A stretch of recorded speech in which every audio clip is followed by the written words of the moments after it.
ইসলামী bank news top 10।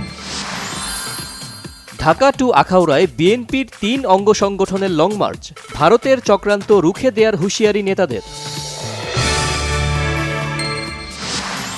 ভারতের বিভিন্ন রাজ্যে বাংলাদেশ বিরোধী বিক্ষোভ, মুসলিম নির্যাতন অব্যাহত। উত্তরপ্রদেশে ২০০ বছরের পুরনো মসজিদের একাংশ গুঁড়িয়ে দিয়েছে প্রশাসন। আইন মেনে চুক্তি অনুযায়ী শেখ হাসিনাকে ভারত ফেরত দেবে আশাবাদ ব্রিটিশ আইনজীবী টবি ক্যাডম্যানের। ভারতের দাদাগিরি বাংলাদেশে চলবে না, হুঁশিয়ারি অবসরপ্রাপ্ত পুলিশ সদস্যদের। সার্বভৌমত্ব রক্ষায় সব সময় প্রস্তুত তারা।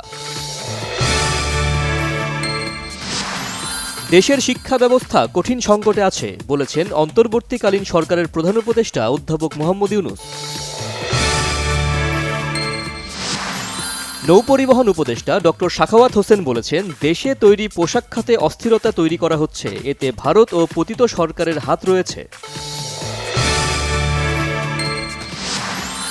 আর্মি এভিয়েশন গ্রুপকে আরও আধুনিক, পেশাদার, যুগোপযোগী ও শক্তিশালী বাহিনী হিসেবে গড়ে তোলার অঙ্গীকার করেছেন সেনাপ্রধান জেনারেল ওয়াকারুজ্জামান।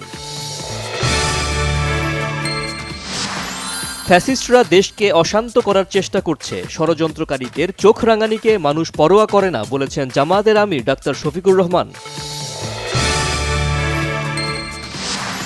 সিরিয়ায় শান্তি ও স্থিতিশীলতা ফেরাতে জনগণ ও সশস্ত্র গোষ্ঠীগুলোর সহায়তা কামনা নয়া প্রধানমন্ত্রী মোহাম্মদ আল বশিরের।